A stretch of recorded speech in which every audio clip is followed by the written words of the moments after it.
So, on the previous show, I went over the cause and effects mechanics of the creational matrix.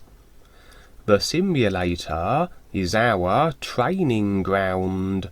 It was constructed for the purpose of allowing the recognition and return to our real state of being, that of a free being of real light with the ears. This is what we term our real intent. The only way to recognize the true reality, for recognition is required, is through comparison. We simply cannot just remain in the ease. We would be there in a complete state of awareness, but unable to recognize anything. It's as though we must activate our recognitional eyes. In comes the computer game-like simulators, the creational matrices, and there are many, infinite varieties and versions, and which one we find ourselves in would depend on what we choose for ourselves as the decider of every aspect of our lives. Entering the matrix, we begin very basically and work through our body forms, and in order to kick-start the process, we are afforded a little karma to begin our journey. For it is karma, or cause and effect, that takes us through our life experiences.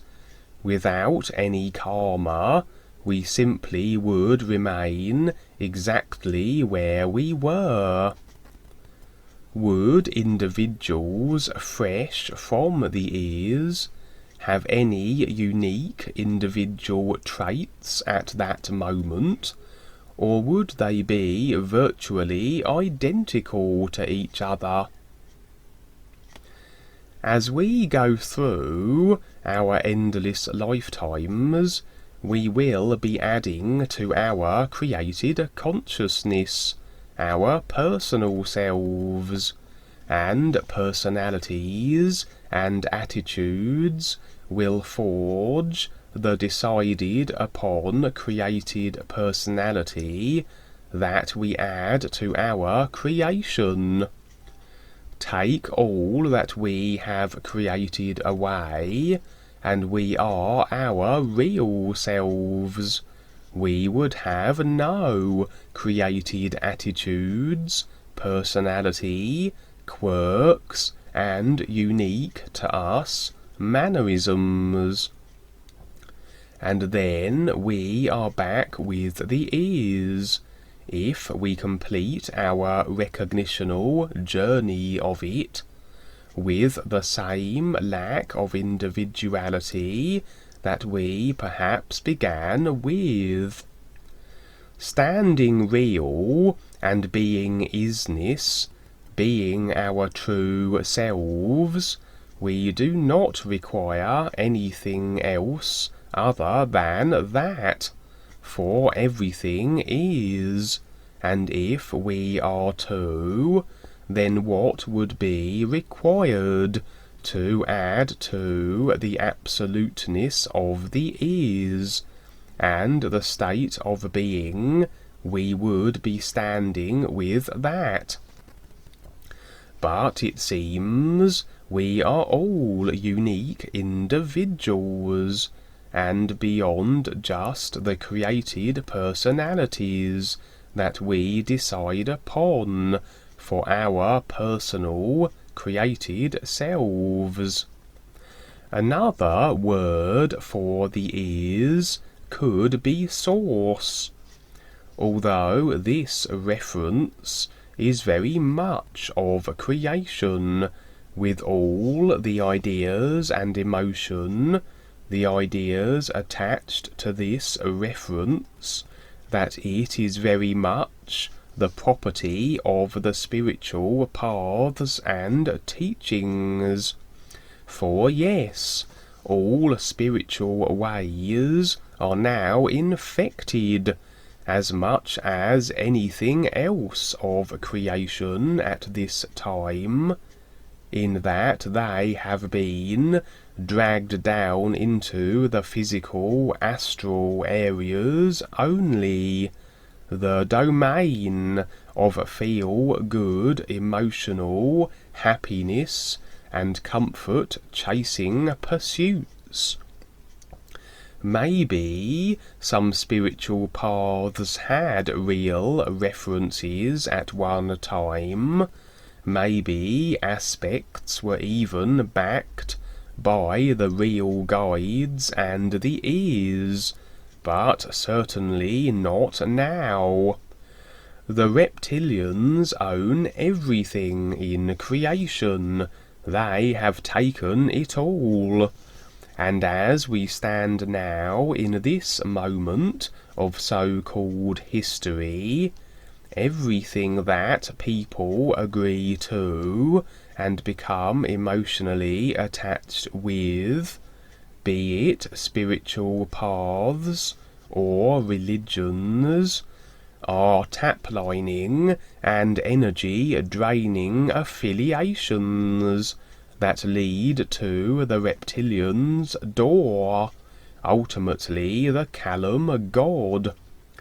They are all ideas circulating in creation, and none of which reference the true reality of the ears, with many of the spiritual leaders working with the reptilians and busy tap-lining people on the astral. For anything we agree to, we become tap-lined by, and restricted by the very fact that these ideas are creational only, and do not in any way connect us with the ears. The ears and the real guides must recognize the sincerity of an individual to back them. The individual must have the real intent recognized, for not only their own awareness journey, and whatever they are doing ought reflect this endeavour, but also they must have the intent and sincerity that what they promote makes sense and is a benefit for others, and the awareness potential for all those they share with. Sometimes individuals may well be backed by the guides. Throughout history, they may well be teaching from a perspective, a starting point, where individuals can jump on board according to the created consciousness of the time. There would have been very little point to promote the ears and speak of the real universes and the created matrix at an era where religion predominated. There would be quite the jump required, and it would be beyond most, if not everyone, to do so. So individuals and peoples in general need to be eased in, to be presented with references they can relate to, according to what they have known so far. But if their intentions are to bring people along further, the objective to steer them, or at least point them in the direction of the true reality, they may well have the backing of the ears and the guides, much like Paul Twitchell, who would use old, outdated references, yes, speaking in terms of spirituality and religion, but again essential for people to get on board, or the train would be moving too fast to catch. Consciousness has moved along enough now that humanity, by and large, are ready for the super knowledge of the ears. They have amassed enough creational experience, enough data for comparisons, and so life has moved on, if you will, and one must endeavour to keep up with it, as it is always moving, and eventually its real light will move out of creation, and effectively the train be missed this time around. As such opportunities are infrequent, and can only be if the circumstances, the created consciousness and free will agreement is such to allow its presence. And so at this time the guides and the ears would only back individuals of a sincerity that promote and reference the ears, and all spiritual paths and ways do not. They all represent dead ends, feel good, comfortable, astral stimulating ideas that keep people circulating in creation only. For only something that points and references the ears, and has its backing, and provides a connection to it, will allow an individual to be on the journey to recognize and be with the ears, or it is just creational ideas with cause and effect that keeps us unconscious and far from the recognition of our real self and awareness. But using the idea of a source, the spiritual peoples would say that every individual is a differentiated aspect of it, and so to return to it must have everyone exactly the same. No more individualism, just a completeness. I'd imagine the ears would be the same, but only if one were to become completely with it, to know it entirely, and by all accounts, the ears is always expanding, and we can never fully catch up with it. As we enter the 7th level, the real universes, and the first rung of this true reality, then move along further into the ears, we become more so with it. Levels were used as references for the journey into the ears, into the 8th to the 14th, etc.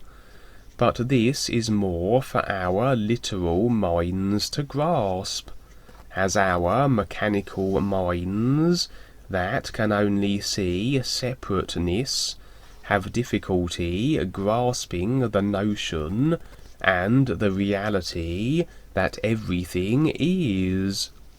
Everything is rolled into one. All of creation, the real universes, the is, and all our 5 body vehicles and real self are all one. They all are, or what we would call, is. This is something that requires recognition. We can't think what it is. Imagination can get close, but realistically, we can't use the faculties of the created 5 vehicles to fully grasp the concept of isness and everything being so. Until we have this recognition, we do need a differentiated model of creation and the 5 separate levels. And yet every body vehicle that corresponds with the 5 levels is here and now. Your mental body thoughts, emotional additions, and imagination. You can activate them all simultaneously, and so they must all be present here and now, in the new nowness of this new moment. So it would seem that our unique individual selves are maintained as we move further into the endlessness of the is, for it would make sense that if we are not completely with the is, if we haven't caught up with it, and it seems we never can, then we still harbour a degree of separation that allows individualism to a degree. This individualism must decrease, you would imagine, the further into the is you go. And this can be a concern for the personal self, as it may well add the emotional idea of fear into the mix. It may worry itself at a seeming loss of itself. Although, if we have gone as far as the 7th level, the personal self, with its emotional body, has been left behind and discarded. It is difficult, from our limited perspective and viewpoints here, to appreciate the is, and why it is something to strive for. The personal self knows nothing but what it can perceive. Its endless thrill-seeking and pleasure principle indulging, and an absence of this would seem very strange to its literal self. Part of the process of awareness will have the real guides taking new students not only across all of creation for comparative consideration, but into the real universes too, for the same comparative reasons.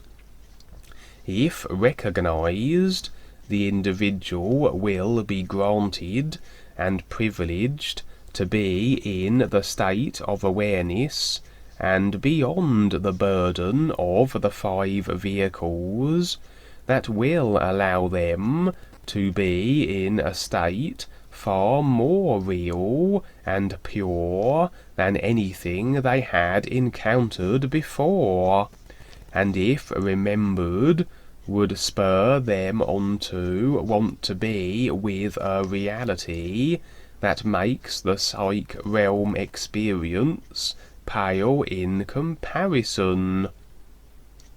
And it would seem that the reality of being in ever-expanding positions, expanding into the is, would again be far more pure and gratifying than the positions or states of being left behind.